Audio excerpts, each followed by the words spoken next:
Hi everyone, welcome to another episode of Geeky Gentlemen. I am Sid Pardew. Joining me today is... I'm that Matt kid. Yeah, Matt. Yeah, what's going on, guys?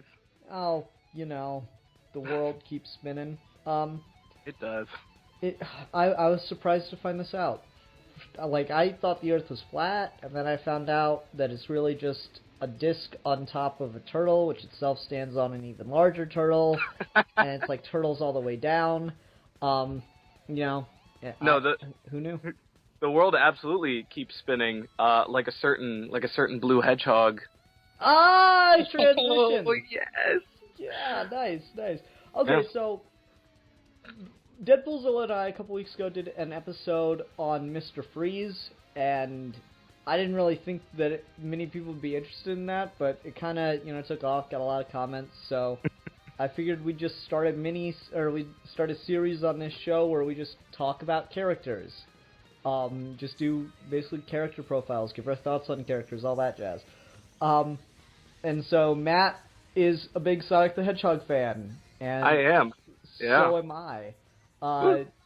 Who's your Sonic the Hedgehog DeviantArt character?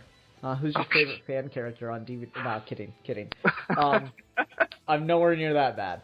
But it is interesting to talk about Sonic because he is a character that is very near and dear to my heart, but he's kind of like the alcoholic stepchild of a family where, like, you can't help but love him, but God, he just, every time you find out something about him, it's just awful. I feel like he's the guy. He's like your uncle who's always talking about how he could have gone pro in whatever sport he was playing, but then it just didn't work out for him. Yeah, now he's just like drunk and in the gutter every other weekend and shit. If they ever make a live action Sonic the Hedgehog movie, Billy Bob Thornton should play Sonic. That would be fantastic. Well, did you guys? I know you guys have a series where you do fan films. Did you ever look at the live action Sonic fan film? We haven't done that one. We did the Sonic Prologue fan film, which is fully CG animated. I thought that was pretty good. Yeah, it's not bad. Yeah, so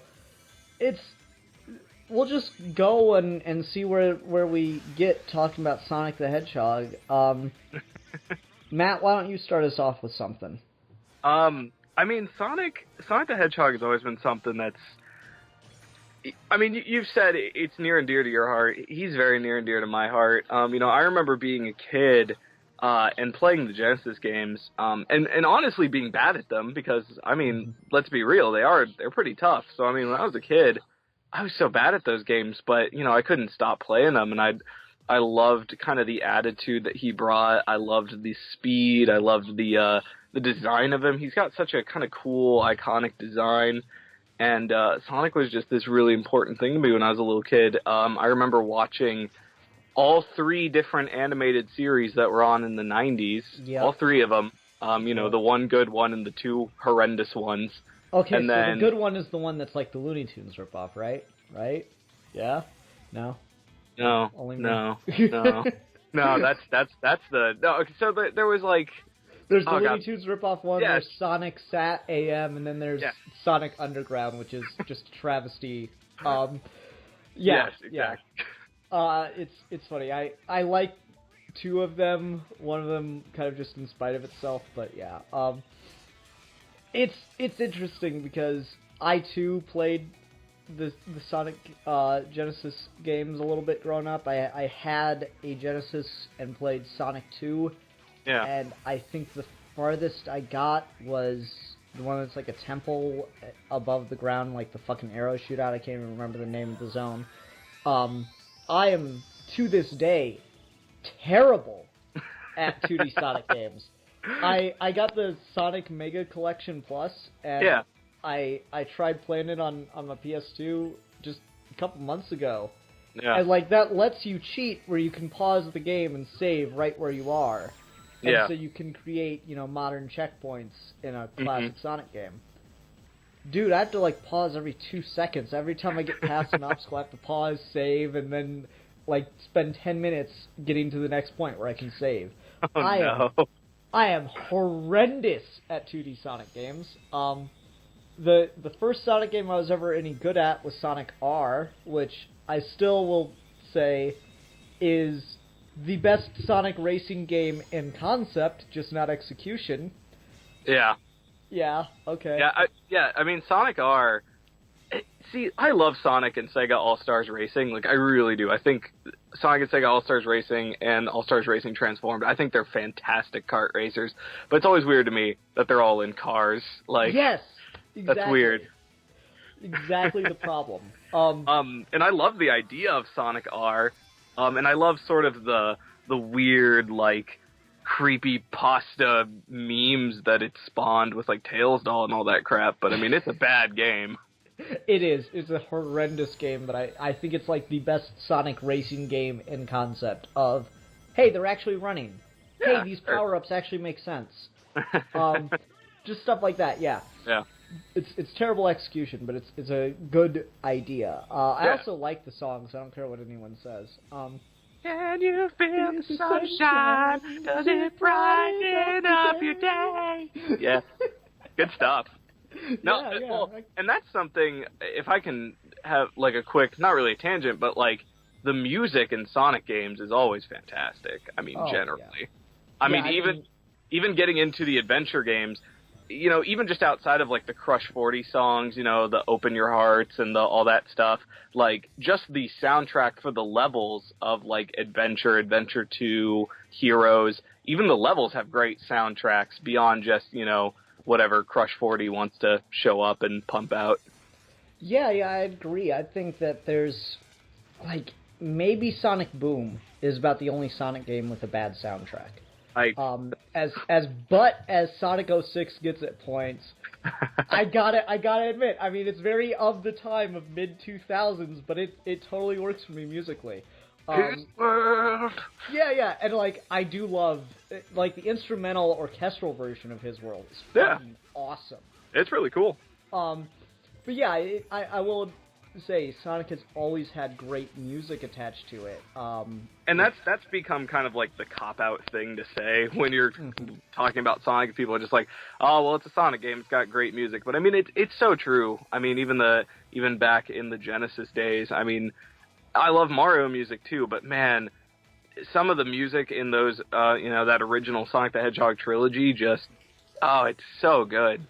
Yeah, I mean, you know, you even got Michael Jackson involved at one point, which is pretty cool. And it's weird because I watch a lot of Super Mario Maker Let's Plays, and they all have the exact same, like, 10 songs.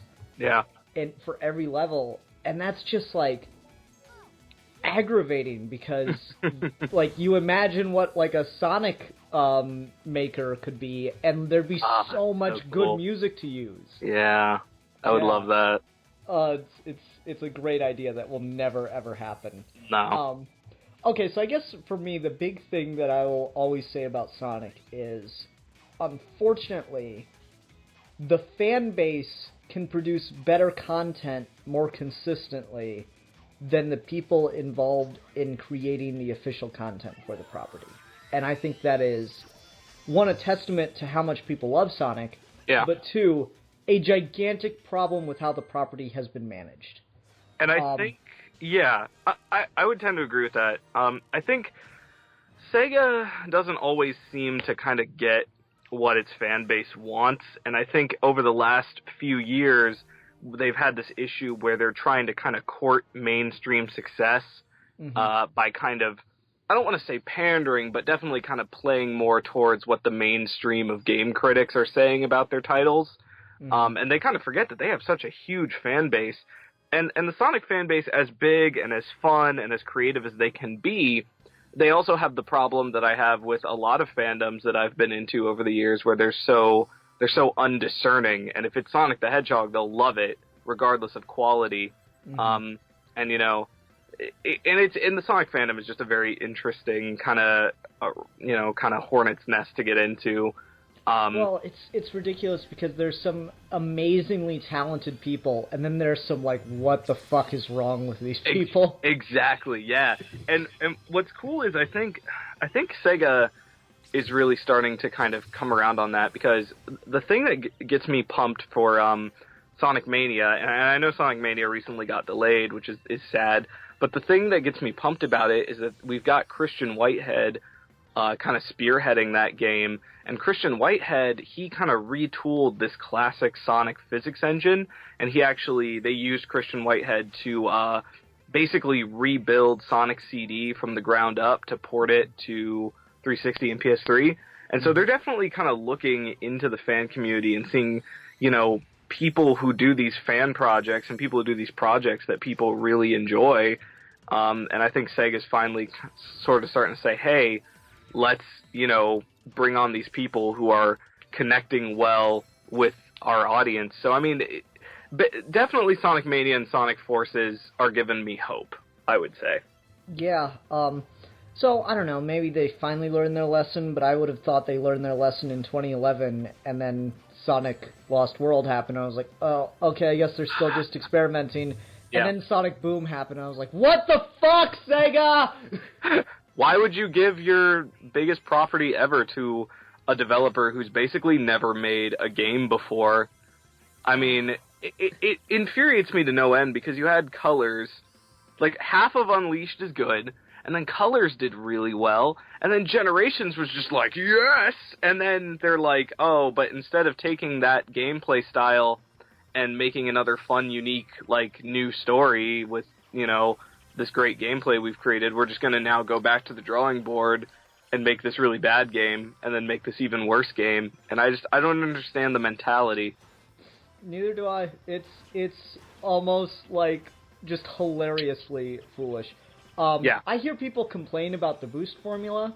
Here's the thing. The boost formula, for those that don't know, is the engine that was used in Unleashed, Colors, and Generations for modern Sonic, where you could just hold down a button and, like, start going at, supersonic speeds. Basically, you'd have, like, a Sonic Boom appear around you, and it was really cool and a great way to, like, quickly pick up speed and rush through enemies and stuff. Yeah. People complain about the boost formula as they call it, like, boost to win, and it makes it too easy to build momentum, and it just, you have to, like, mash the thing and spam the button in order to get through the levels, and I disagree. Yeah. Because the first time I played through Generations, I did not realize you could hold down the boost button for more than a couple seconds. The first playthrough I did of Generations, I was mainly doing that without boosting at all. And admittedly, I had to go on the longer paths to do that and stuff. Yeah. But again, that gave me more time to, like, plan ahead and figure out where I was going. I found the boost formula in Generations to be almost perfected, because if you just sat there and held the thing the whole time, you would end up going the longer paths anyway, because you would miss that one little instant where you had to make the, like, perfectly timed jump. Well, yeah, and I mean, that's the thing, is that you had this boost formula, and I mean, if you really want to get technical with it, I mean, you can kind of trace the boost formula back to Sonic Rush, but the boost formula as we know it kind of starts with Unleashed, and from Unleashed to Colors to Generations, you saw not only the control of that boost formula getting tighter and more refined, but you saw the level design getting better and actually being able to accommodate, being able to explore the level and traveling different pathways. And so the boost formula in Generations is really great because of the way that the Generations community has really kind of huddled around that game and really focused on, finding the alternate paths, getting those high scores. It's like really replayable to keep mastering these levels, and it harkens back to old Sonic, and that's something that I really appreciate about the boost formula. And I mean, they just had so much momentum after the release of Generations, and then they immediately halted that momentum and are now trying to pick it back up. Yeah, totally. And, it's funny to go back to the fan base for a second. I will say that Generations was not the greatest Sonic game ever made. No. But it definitely could have been. And it is, if you count the downloadable content that the fans have made. Oh, the modding community around that game is ridiculous. Oh, it's insane. Like, I own that game on a PS3, and I have a computer that I dedicate to 3D modeling, but it is certainly capable of video gameplay. And I've really had to, like, restrain myself from going and getting Sonic Generations for PC specifically to play the mods. Oh, yeah, it's crazy. Oh, it's so ridiculous how much fun those things look like. Not just character mods, but entire goddamn levels. Complete, like, fucking all of the good of Sonic Unleashed was ported to Sonic Generations. Yeah, all of the good parts of that game with nothing, and it was even like refined a little bit too. Like, it's incredible. Yeah, it's ridiculous how good Sonic Generations was for the mod community. Yeah. And alright, so we've talked a lot about the games and the problems with the character. Let's talk about character himself. I would love to. I've heard this said, and I tend to agree with it, but I know a little bit about your background, so I'm going to get your thoughts on it first. Okay. Does Sonic need a story? Oh man, does he need a story? So, for me, God, it's so hard. For me, story and Sonic go hand in hand because, and I'll explain a little bit why. Because when I was exposed to Sonic, I was exposed to the original games while at the same time being exposed to Sonic Sat AM. Now, for people who don't know Sonic Sat AM, it is actually a very good cartoon. It was very well done.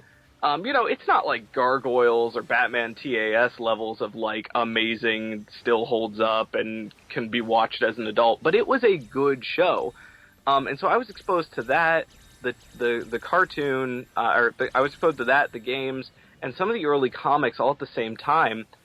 And so it's so hard for me to separate, because part of what makes Sonic different, Nintendo's or Sega's whole thing was Sega does what Nintendo.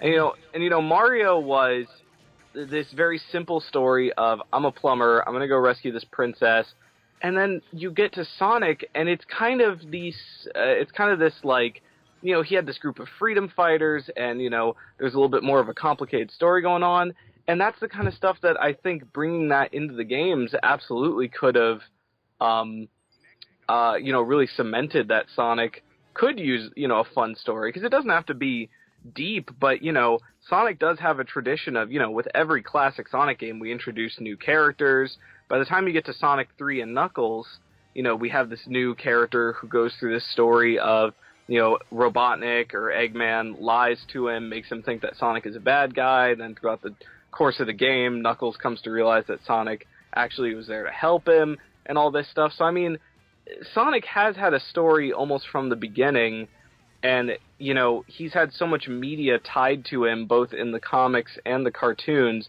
a lot of which was pretty solid. So does he need it? Maybe not, but for someone like me, it's so impossible to kind of separate the two. So for me personally, I would like Sonic to have, a fun story with side characters who we kind of grow to like. It really does depend on the person you talk to and, the type of Sonic fan they are, I guess. Yeah, for me, I'm of two minds on it. I don't think that he needs a story to have a good game. Well, yeah, I mean, part of that is that that's the thing with Mario, they're all great games, but, they're not good stories. So, yeah, in that respect, absolutely. Yeah, like Alex, I can't even remember his last name now. Nimrod or whatever on YouTube did this song at one point, and it's called Sonic Doesn't Need a Story, and there's like this great chorus, Sonic doesn't need a story, he runs fast and gets rings and loop-de-loops his way into your heart. And that's completely true. I didn't catch up on the subtleties and the nuances of the Sonic stories growing up playing any of the games. Yeah. I just know he looked cool, and he ran fast. Yeah. And that was cool, too. I don't need Sonic to have a good story. What I do, like, if you're going to do a Sonic story, keep it relatively simple. Like, I think Sonic Colors has a good story for a Sonic game. Yeah, I think I would agree Sonic with that. Generations has a good story for a Sonic game. Could maybe tune up the dialogue a little bit more, but fuck if I care. I mean, that's the thing, is that I'm not asking for, like, some deep analytical character study. I'm just asking for something fun with, like, some memorable side characters that's something out of just a solid Saturday morning cartoon. Like, that's all I need. Mm-hmm. And yeah, and like I think the problem is you get stuff like fucking '06 that tries to be this big, epic, convoluted ass thing. It's like it just got way too close to trying to ape Dragon Ball Z is the real problem here. But you got Trunks, you got fucking Frieza or Cell, or whoever the hell Mephisto is supposed to be. Oh, Mephiles, yeah. Yeah, that's his fucking name. Just all that bullshit. It's too fucking much. Same with Unleashed, though I will say Unleashed has the greatest opening scene. Oh yeah, dude, that opening cutscene is the coolest thing.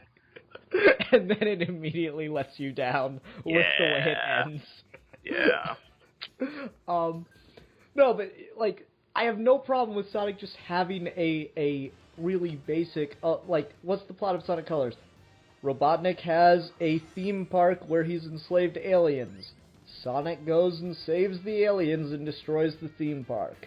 The end. What's the plot of Sonic Generations? Sonic is stuck in a dimension without time. He meets his past self there. They undo the thing that Robotnik did and fight the big monster at the end. The end. It's so simple. I need it to have more of a streamlined, simple story where it doesn't need to get so damn complicated. I mean, just Jesus, why? Who the fuck is trying to earn their goddamn literary degree with Sonic the goddamn Hedgehog? And it's something that I'm gonna say this, and I'm gonna come like, here's the thing. Growing up with the games that I did and growing up reading the comics that I did, it's impossible for me not to love that side of Sonic that's all about the lore of the ancient echidnas and the chaos god. Like, it's impossible for me not to like that stuff.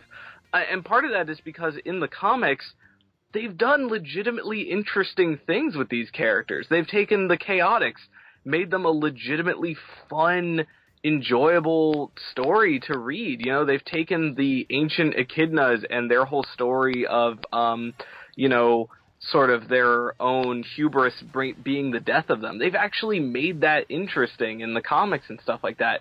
So for me, believe it or not, it's hard for me not to really get into the lore of Sonic and kind of miss the weirdly intense story from Adventure 1 and Adventure 2. Like, it's hard for me not to miss that stuff because they've done good stuff with it. Yeah, but I don't think Adventure 1 and 2 hold up story-wise very well. They don't, but the ideas they introduced, better stuff was then done with those ideas in the comics.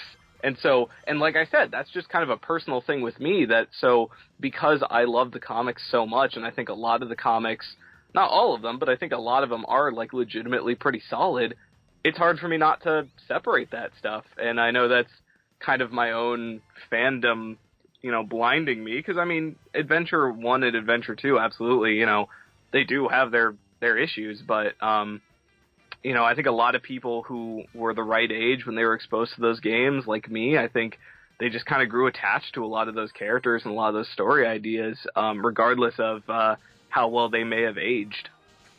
Certainly, and like it's weird because there's such an attachment in the Sonic fan base where, like, there is, yeah, people will fight you to the death over Adventure holding up perfectly and being as good a game now as when it came out, and it's just not. No, I'm it's sorry. not. It was good for the time, but that's it. It doesn't hold up anymore. I'm sorry, it just doesn't. I think I get that you have love and affection for it, but it doesn't. I think Heroes holds up better than Adventure.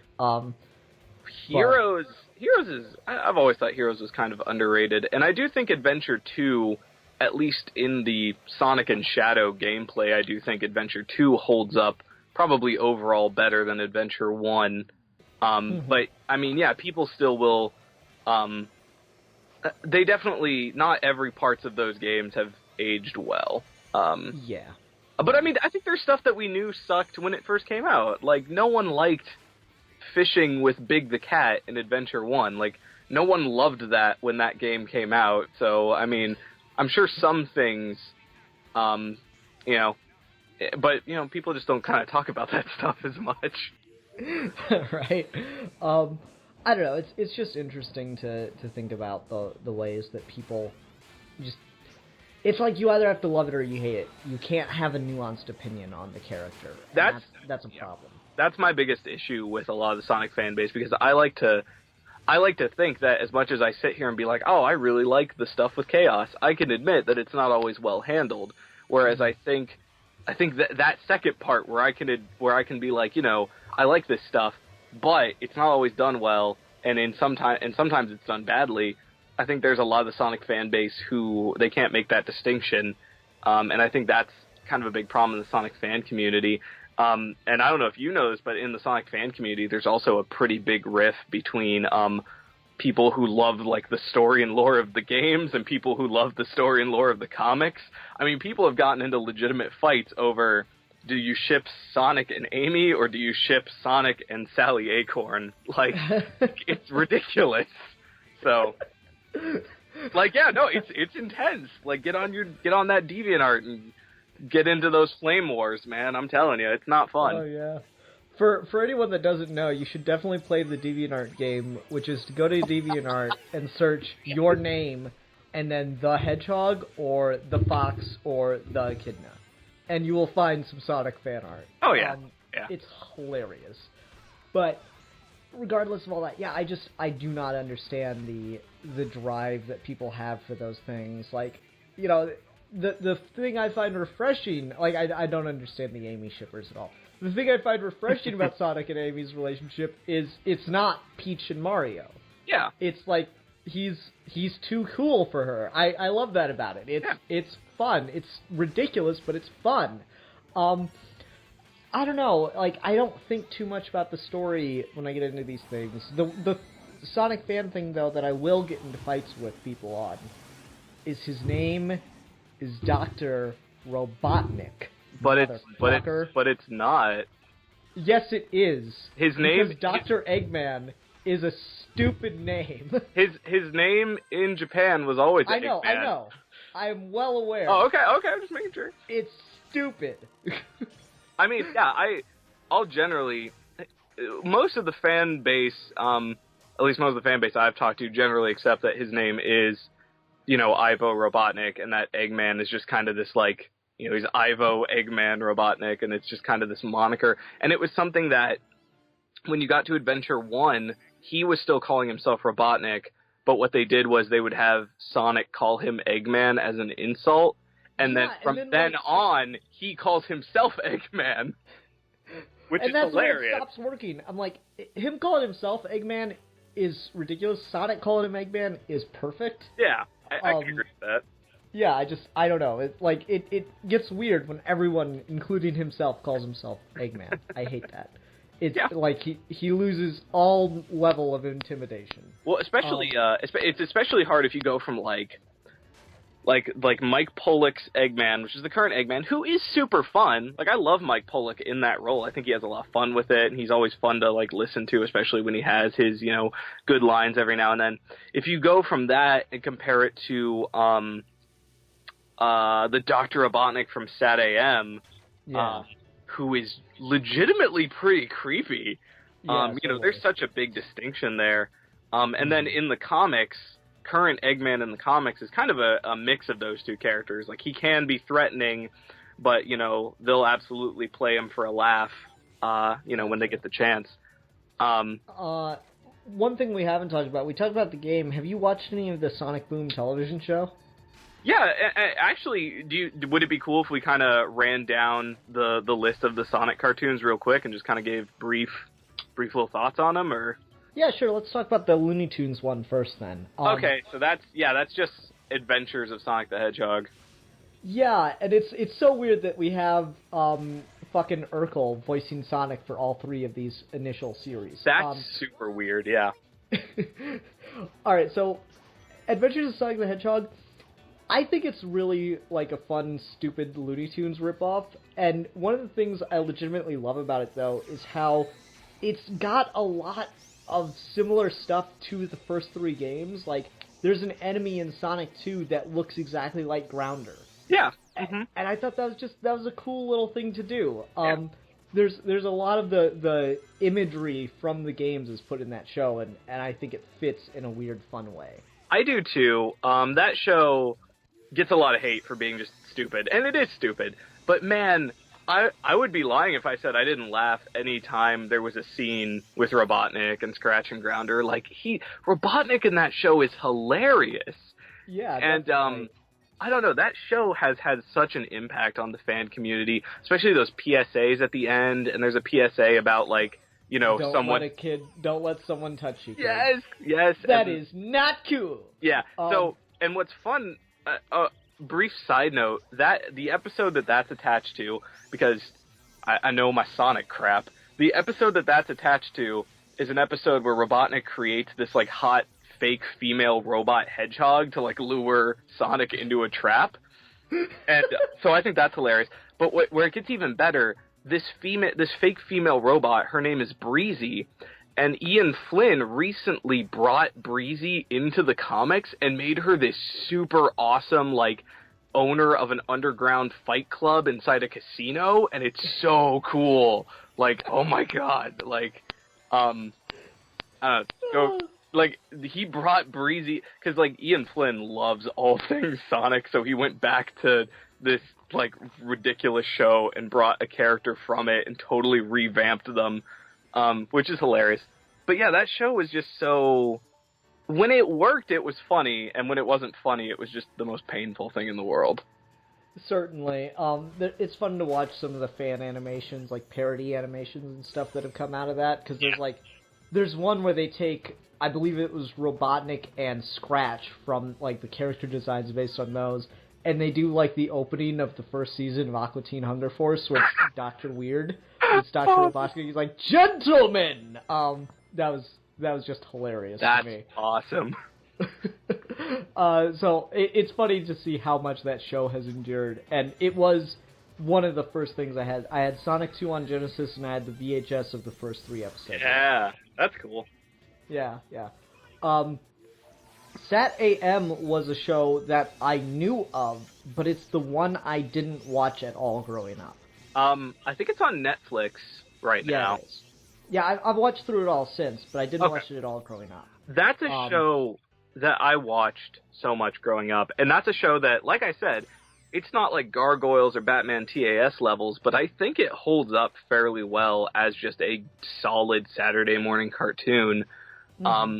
And it's so weird to have Jaleel White go from Adventures of Sonic to Sonic Sat AM with the same voice, because Sonic Sat AM is so much more serious. Same voice, and the same characterization for Sonic.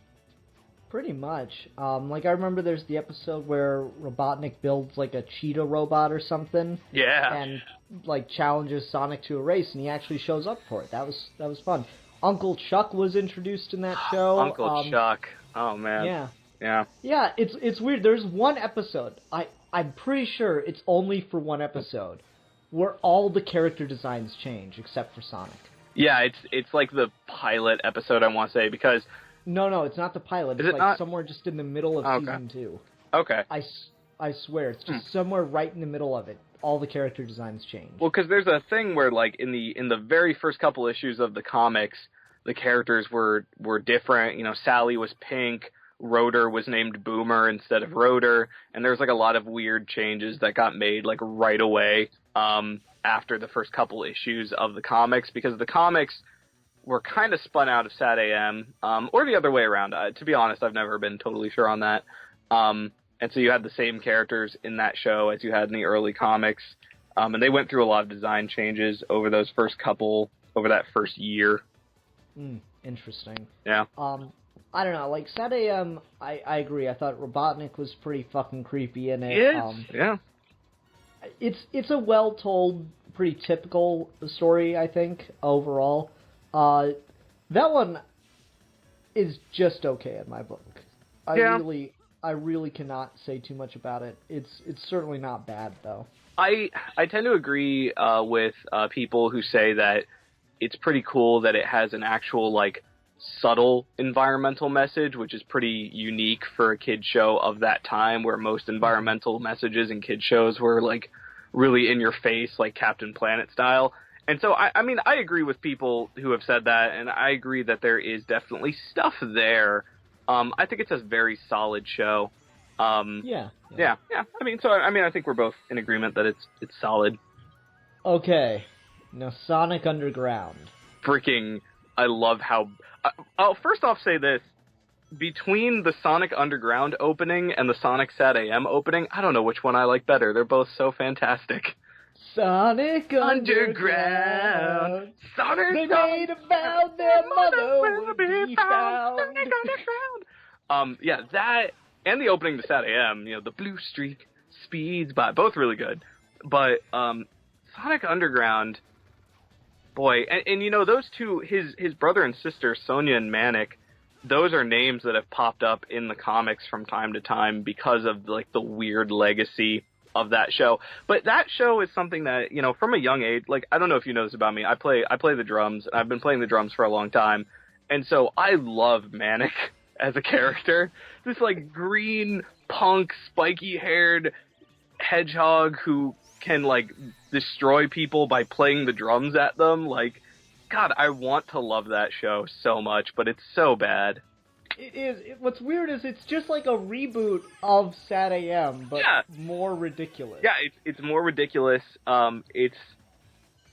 Oh my gosh. And they took... And, like, their Robotnik is weird because he's a weird mix of the Adventures Robotnik and the Sat AM Robotnik. He's not as scary as the latter, but he's not as, like, hilarious as the former. Like, that show, it just didn't know... I don't know if that show just didn't know what it wanted to do or what.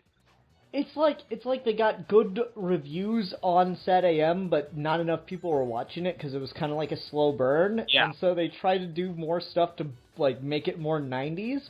It's so weird that we got 3 Sonic cartoons within like 4 years. Oh yeah, I mean Sat AM started the same year as Adventures, I want to say. Yeah. And I remember Underground. I always watched this one episode of Underground as a kid because it was like the only thing that Knuckles showed up in, because Knuckles never shows up in Sat AM or Adventures, but he shows up in like one episode of Underground. Yeah, I remember that one too. I remember like freaking out and being like, "Oh my gosh, that's Knuckles. He's in this thing." And like, now I was a little kid. I didn't totally get that I was watching 3 different shows, Yeah. And so I was always trying to find the episode of Sat AM with Knuckles in it, and then eventually came to realize that it was 2 different shows. Totally. I don't know, that just gets so ridiculous. They fucking have amulets that turn into instruments, and then they play them as weapons. Oh, it's just so stupid. It's so stupid, but that's a concept that if you had some talent behind it, I would actually love to see a show like that, because I just love because I've always been such a music guy, and Sonic... People always love Sonic for its music. That's like something that could work if you had like actual talent writing it. You'd have to have like fucking Neil Gaiman on that shit, dude, to make it work. I don't know.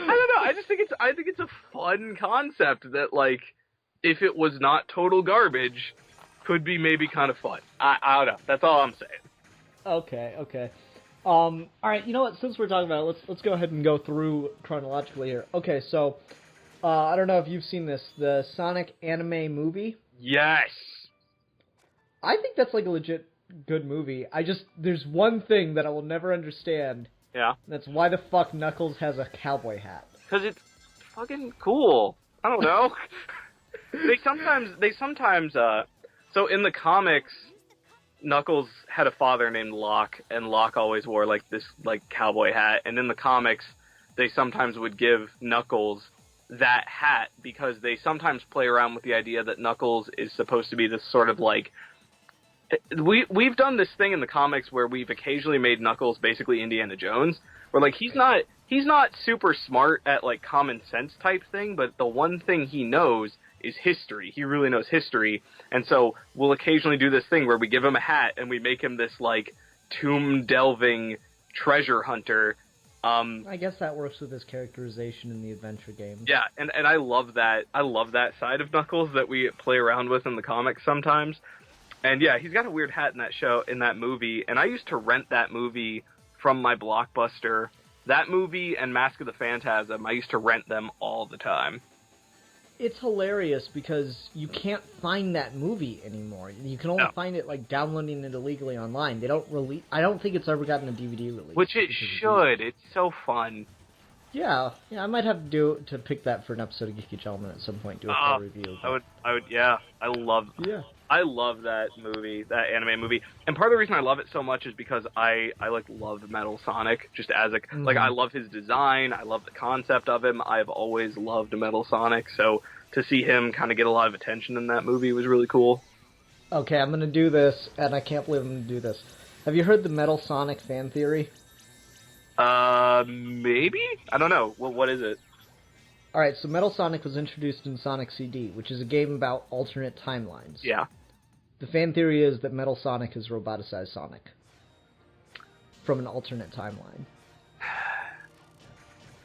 That conflicts with stuff. Well... I know. For the sake of the games, that works. For the sake of in the games it totally works, and I fucking love that idea so much because Robotnik never made anything half as competent again. No, he did. And so I love that idea. There's an amazing comic. It's one of the first. Like, if you read the history of the Sonic comics and you kind of go through them, like the art starts out just being really crappy, like kids comic art. Once you get to the first Metal Sonic story, they hired like a legitimate artist, and it's like really cool looking. And then it goes back to like crappy art. Then there's a story where they purposefully roboticize Sonic, so he turns into Mecha Sonic, and he's trying to infiltrate Robotnik's place. But then he kind of loses control, and so they're like, well, crap, how do we beat him? He's killing all of us. And the only thing they could do was roboticize Knuckles and have Mecha Knuckles beat the crap out of Mecha Sonic, and that's how they beat him. That's cool. It's super cool. Anyways, that's a cool theory, though. Yeah, I love that theory so much, and it totally works in the sake of the games. I can't talk about other stuff, but... Yeah, for the games, I think that's a really cool theory. Yeah. Anyway, alright, so the anime movie, I think it's just... It just looks cool as shit. It does. Like, the animation's awesome. It reminds me of the opening of Sonic CD, that, like, cutscene with the Sonic Boom song. Yeah. Actually, did you know that was done by the same team that was doing Dragon Ball Z at the time? Really? Yeah, awesome. The opening cutscene to Sonic Boom was done by the same team that did DBZ. That's super cool. Alright, so the anime movie, I don't have a ton of thoughts on. It's been like a couple of years since I've seen it, but... I love it. Then we get into Sonic X, which I never watched any of. Did you? Yeah, I've rewatched that show several times. Come at me. Okay. It was a show I watched. Don't give me that judgmental silence. No, it was a show that I watched a lot as a kid, and just kind of, it's a pretty garbage show that has a lot of really charming stuff in it, just with the way its characters interact, actually getting to see the Chaotix on screen, fully voiced and, up to shenanigans. That was super fun. Getting to see the stories of Adventure and Adventure 2 kind of played out in animation. When I was a kid, I thought that was so cool. When you get to the later seasons and they do all original stuff where they go out into space and they fight the giant robots, the like Metarex, like all that stuff, like there's some fun stuff to be had in that show. And if you go into that show just saying, I like these characters, I just want to see some fun interaction, and I don't care about the story all that much, then you'll have a decent time. Of course, you have to put up with Chris Thorndike and all of the other BS in that show. But it's not the worst thing ever, but it's not good. Okay. Well, let's go ahead and go on to Sonic Boom, the television series then, because I hate Sonic Boom, the game. I think it's almost like a perfect metaphor for everything that Sonic Team does wrong. Yeah. But I will say, it gave us a really, really fun television show. Yeah, it's like the Sonic Boom show, from what I've seen of it. And I haven't been keeping up with it super hard. I think I've seen most of the first season. It's not bad. It's not bad at all. It's fun. It's oh, go ahead. It's just got really snappy dialogue at points, which is, I'm a real sucker for that. Like, there's this one scene where Orbot and Cubebot go to, like, Tails' house for refuge or whatever, and they're bored, so they ask for something to do, and Tails gives him a video game. They're like, what do? Well, you run really fast, collect rings, and sometimes you go into a little ball. And he goes, that's a stupid idea for a game. Just stuff like that is really funny. Yeah. There's tons of moments like that in Sonic Boom, and it is legitimately hilarious. Oh, yeah. Like, people hate the character design for Knuckles. I think he's hilarious. Knuckles is an absolute riot in that show. What was the line? Sonic says something like, my middle name is Danger. Knuckles goes, I thought your middle name was The.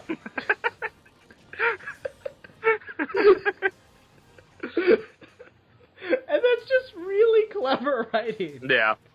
That show, it's such a weird, like, I've never seen a show that's, like, people hated everything about it before they saw it, and then they saw it, and people are like, you know what, this is fun, and this is clever, and I'm enjoying this. And that's kind of where I sit with it. You know, it's definitely not, when I picture Sonic and the gang, it's not what I picture, but it's absolutely not a bad show. Yeah. There's an episode where Shadow shows up and Eggman's acting like a fanboy. It's pretty hilarious. That's great. It's like, oh my god, yes, Shadow's here. Oh god, Shadow. Stuff like that. Yeah. Yeah, stuff like that is just, oh man, it's a really well done show. I think it is, like, you can say Saturday AM is like a really good Saturday morning cartoon. I think Sonic Boom is like legitimately good show. Yeah, I'd put it up there with some of like the early Adult Swim stuff, as far as like quality of some of the. Really? Yeah. And that could maybe be a bad thing. I don't know. I have fond memories of early Adult Swim. Hey, I watched a lot of early Adult Swim when I was a kid. But I kind of see what you're getting at with that show. It's a shame that it was tied to such a horrendous video game. I don't know what they're doing with that. Like, people are saying, oh, Sonic 2017 is going to have, like, Sonic Boom as a playable character. I'm like, God, I hope not.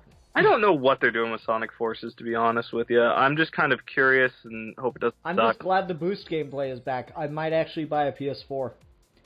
I might buy a PS4 just for the boost gameplay if, like, the rest of it actually holds up.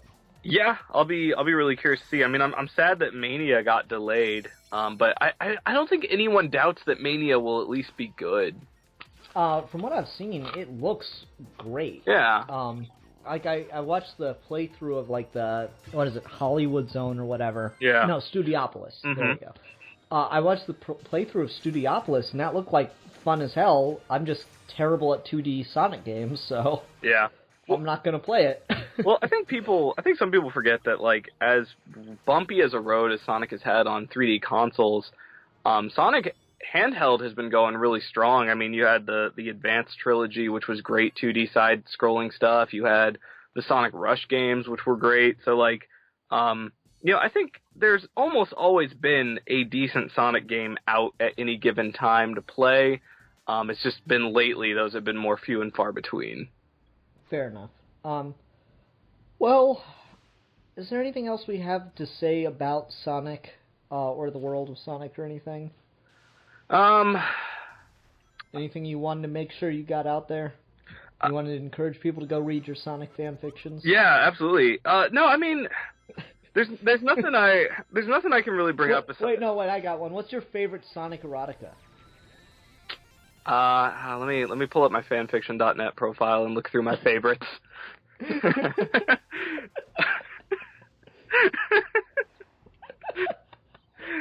I mean, that's like asking me to choose my favorite child. So I mean, hang on.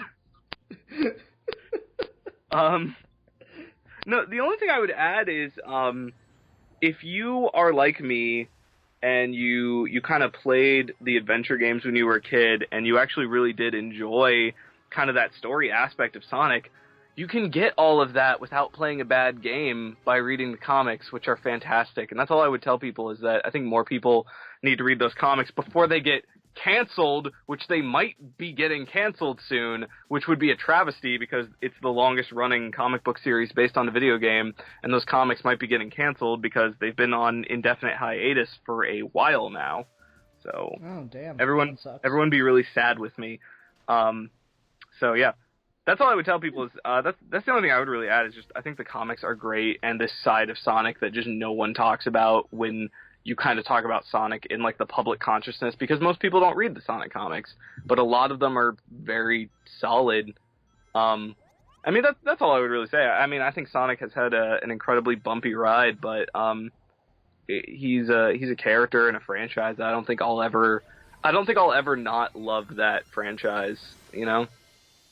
Sometimes in spite of itself. Yeah, I mean, I know a lot of people have told their stories of how they fell out of love with the Sonic franchise and how they're just sort of done with it, and I don't think that's ever going to happen for me. I don't think I could ever be done with it, you know? And it's important to me that I have that ability to say, you know, this is good and this is bad, but at the end of the day, I'm still going to kind of always give it a chance.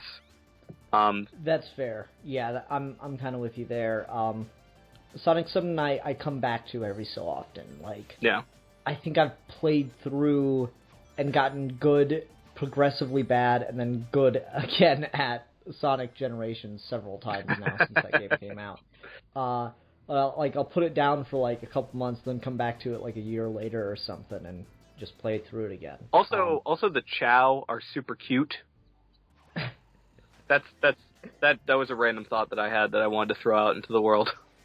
Oh, okay. Yeah. Thank you. Yeah, you're welcome. So your favorite Sonic erotica is going to involve a Chow. Gotcha. Yes, absolutely. 100%. Well, I mean, I thought that much was just obvious. 100%. Yeah, obviously. Involves a Chow, probably Metal Sonic, and a weird grouping of the Chaotix with everyone else. Yeah, absolutely. And then they all made out with Kevin and got the super pregnant. Oh, God. Oh my, indeed. For me, the only thing I think to say about Sonic is just he's a cool character, and I love him in spite of himself. I think that's all any Sonic fan really at this point can say. Yeah. You know, he's gonna have his ups and downs, but we're always gonna be there to give him a shot and, you know, see if his latest outing is good, and, you know, pray that it is. Indeed. Okay, everyone, thanks very much for watching. Until next time, I'm the Philosopher. I'm the Sonic Erotica fan. And we are your geeky gentlemen, and we will be discussing things.